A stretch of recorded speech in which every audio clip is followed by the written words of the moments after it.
during team drills, we saw you connect with Bryce quite a bit.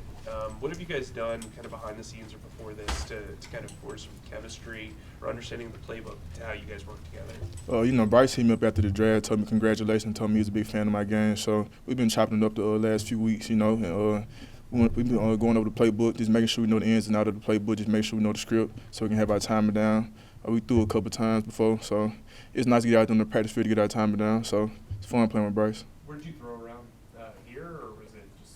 No, we just threw once here, just going through the script, half speed. We weren't doing too much, just make sure we knew everything for the day. Jonathan, Phil on Channel 9. What kind of benefit is that to be in the same draft class? Frank talked about it, being in the same draft class as Andre Reed, his wide receiver, and how tight they were, just to build that, not just relationship on the field, but off the field as well with Bryce. It's a good thing. I've been on the opposite side of Bryce for the last few years, so I'm 0-2 against him. So, it's finally a blessing to be on his side, but we just gotta keep building our chemistry, just trying to help the team win. That's just keep practicing, Practicing makes each other better. So he's making me better, and I'm making him better. Jonathan, Kelly Barton from WCCB Charlotte. What's it like working with Steve Smith out there?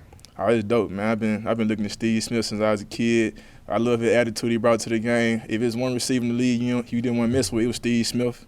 He didn't play. He played like a running back after the catch. You can see his toughness and meanness. You can just look at him and see he's all about business. He don't play. So the blessing is to talk it up, chop it up ball with him. He give me ins and outs, just trying to help me become a better football player. Jonathan, Nick Carboni from WCNC Charlotte. Welcome. I guess being on Bryce's team now, what was it like just catching passes from him? What did you notice about the timing, the throws, and the way the ball came out? He's just very poised, relaxed, smooth.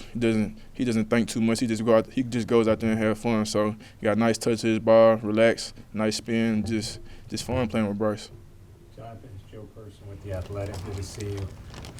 You were first up in every receiver drill. Was that just kind of how you're wired, or was that by design?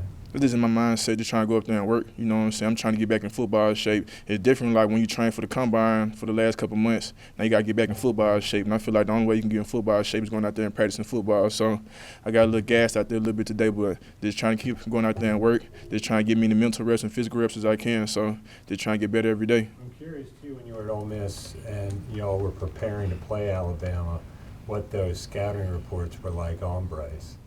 I was on offense, so I wasn't in that meeting. I was trying to figure out how to beat the defense. That's a different story. I can't tell you how we were trying to stop Bryce. I didn't know if there was anything overall in general. Nah, we just know he didn't make mistakes. So we just know on offense we couldn't make any mistakes either, and we made a couple, and he did make mistakes. So that's how the game went.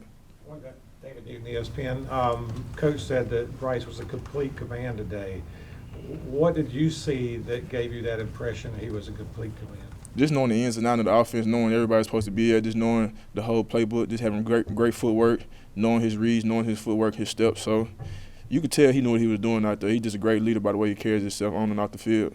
When you're in the huddle with him, is there anything that makes you feel like this guy's got respect already, or anything you sense or hear or feel? It's just by the way he carries himself and go out there and play. He's relaxed in the huddle. A lot of people like to be all serious sometimes, but he was we was throwing little jokes around there, listening to music, just having fun. Football, you can't be serious all the time. You got to go out there and have fun. There was the downfield strike. It wasn't the last play, but it was close to the last play to finish practice on like a big play for the offense. How much does that help you guys going into the next day, maybe from a confidence standpoint? It's good because, we've only been learning the offense for a few days. To go out there and execute like we did today was pretty good. So we're just trying to build, keep stacking good days on top of good days. I heard with Carolina Blitz. I mean, this is your first day basically as a Panther in uniform. What were your vibes leading up to today? How did you feel last night?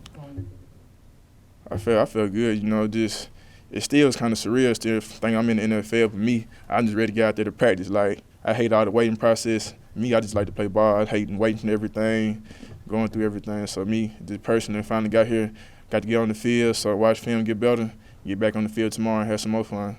What do you do to distract yourself from waiting? Are you a big movies guy? Are you a big games guy? What do you like to do to kind of distract yourself sometimes from football? Sure, I like to watch Martin. Martin's my favorite show, so I like to watch little old TV shows. I watch the Martin, Steve Harvey show. I watch a lot of old school stuff and watch movies like that too. Maybe play a couple video games, ride a horse or go fishing. So just do little stuff to get my mind off of football. What's your favorite Martin episode?